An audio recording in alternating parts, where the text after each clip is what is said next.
Sankaran bakery original. Shankaran original തന്നെ മക്കളെ. കോഴിക്കോടൻ ഹൽവ എന്ന് പറഞ്ഞാൽ അത് ശങ്കരൻ ബേക്കറിയിലെ ഹൽവയാണ്. ഏകദേശം 100 വർഷത്തെ പാരമ്പര്യമുള്ള ഒരു കടയാണിത്. ഇവരുടെ 4ാം തലമുറയിലെ ആളുകളാണ് ഇപ്പോൾ ഈ കട നടത്തുന്നത്.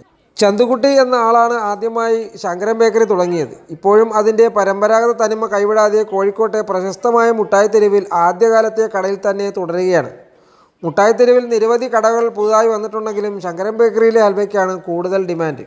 നമ്മളെ നാടുകളിൽ ഇപ്പോൾ കോഴിക്കോടൻ ഹൽവയെക്കാളും വെല്ലുന്ന രീതിയിലുള്ള ഹൽവ കടകൾ ഉണ്ടെങ്കിലും കോഴിക്കോടൻ ഹൽവ ലോക പ്രശസ്തമാണ്. രേഖകൾ പ്രകാരം 1933 തുടങ്ങിയ കട എന്നാണ് പറയുന്നതെങ്കിലും 1922 മുതൽ തന്നെ ഈ കട മുട്ടായിത്തെരുവിൽ ഉണ്ടെന്നാണ് പറയപ്പെടുന്നത്. കോഴിക്കോടൻ ഹൽവയുടെ മെയിൻ അട്രാക്ഷൻ അതിൻ്റെ കളറാണ്. കടകളിൽ പല കളറിലുള്ള ഹൽവകൾ വലിയ ബ്ലോക്കുകളായി നിരത്തി വെച്ചിരിക്കുന്നത് കാണാൻ തന്നെ വളരെ രസമാണ്. ഹൽവ കൂടാതെ ഇവിടുത്തെ ഏത്തക്ക ചിപ്സിന് നല്ല ഡിമാൻഡാണ്. സാധാരണയായി അവിടെ കറുത്ത ഹൽവ, ഗോതമ്പ് ഹൽവ, തേങ്ങാ ഹൽവ, ഏത്തപ്പഴം ഹൽവ എന്നിവ കൂടാതെ പൈനാപ്പിൾ, അത്തിപ്പഴം തുടങ്ങിയ മറ്റു ഫ്ലേവറുകളിലും ഹൽവ ലഭിക്കാറുണ്ട്. കേവലം ഒരു ഹൽവ എന്നതിനപ്പുറം ഈ ശങ്കരൻ ബേക്കറിയും കോഴിക്കോടൻ ഹൽവയും ഒക്കെ കോഴിക്കോടിൻ്റെ ഒരു വലിയ പാരമ്പര്യത്തിൻ്റെ ഭാഗമായി തന്നെ മാറിയിരിക്കുകയാണ്.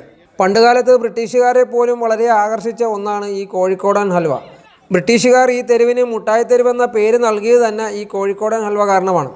കോഴിക്കോട് സന്ദർശിക്കുന്നവരാരും മുട്ടായിത്തെരുവ് സന്ദർശിക്കാതെയോ അല്ലെന്നുണ്ടെങ്കിൽ ഇവിടുത്തെ ഈ ഹലുവ വാങ്ങാതെ ഒരിക്കലും മടങ്ങാറില്ല.